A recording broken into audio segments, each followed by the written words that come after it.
Hey everybody. So I saw this question on Reddit and I actually get this from a lot of the founders. The question is somewhere along the lines of what they should prioritize, whether that's building out more features or going to market now and trying to get paid customers, and what the balance is of where they should draw the line and stop development and try and get some sales in. I'm going to share my thoughts on the right way to approach this and what you need to look out for, and some of the common mistakes a lot of founders, both technical and non-technical, make when they're approaching this kind of decision. So first things first, your business does not exist until you have somebody paying for it.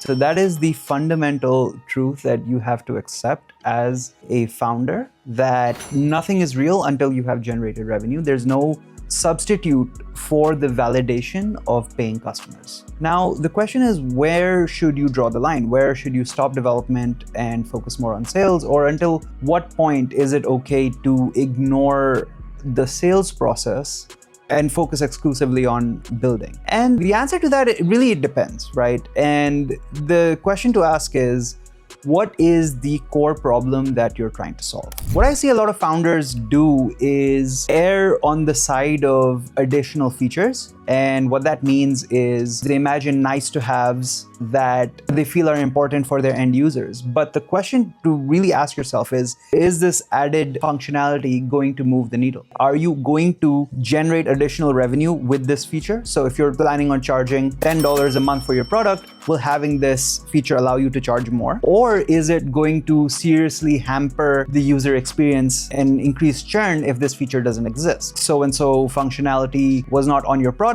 your users would not stick around. Those are the primary things that you need to ask yourself as a founder, and remember to tie that feature back into revenue. And I've seen this a lot, right? A lot of founders spend 6 months, 8 months building out a product. They're able to build out a wonderful user experience, beautiful UI, snappy screens. It looks really polished and professional. But when they try to get to market, nobody's ending up buying the product. Fundamental reason why about 85 to 90% of startups fail is that there's no market for what they're building. Lots of people over-engineer and over-optimize and prematurely optimize a product without validating whether customers are actually going to pay for it, are willing to use it in the first place. The second reason is that often when you have a lot of features on your product, it gets confusing for the end user, right? So this is generally an issue that we see from a lot of first-time founders, where the product tries to do too much at once and it's trying to solve multiple different problems in a particular space. Generally, what tends to happen is that those individual sets of features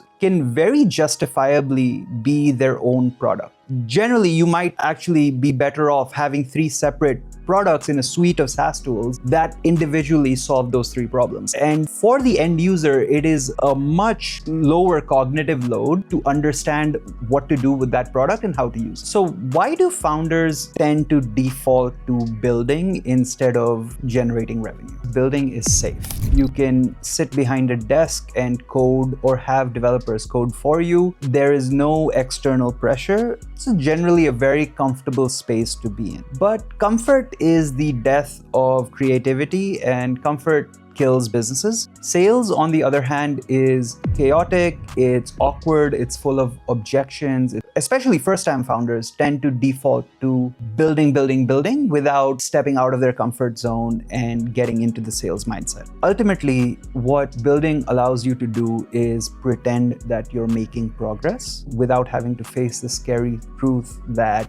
your startup may potentially not have customers. So when is the product enough? How do you know when to stop building and start selling? A product is enough when a user can achieve the core result it promises. If your tool says we back up a website by pressing one button and the user goes on, presses that button and the website is backed up, that is a sufficiently complete product. You don't have to worry too much about overly optimizing it or ensuring that the look and feel is as professional as it can be. There is a time and place for that, and it will happen eventually. And what's interesting is that if this problem is genuinely painful enough for the end user, they will jump through hoops to use your product and get that problem solved. Complete does not mean perfect. Your product is complete when the user gets value from it, not when every bug is gone or when every feature or workflow is polished to perfection. So that's it, guys. So now you know when to stop building and start selling. Stay tuned for part 2, where we talk about how to shift from the building mindset to the sales mindset and how to approach that sales process.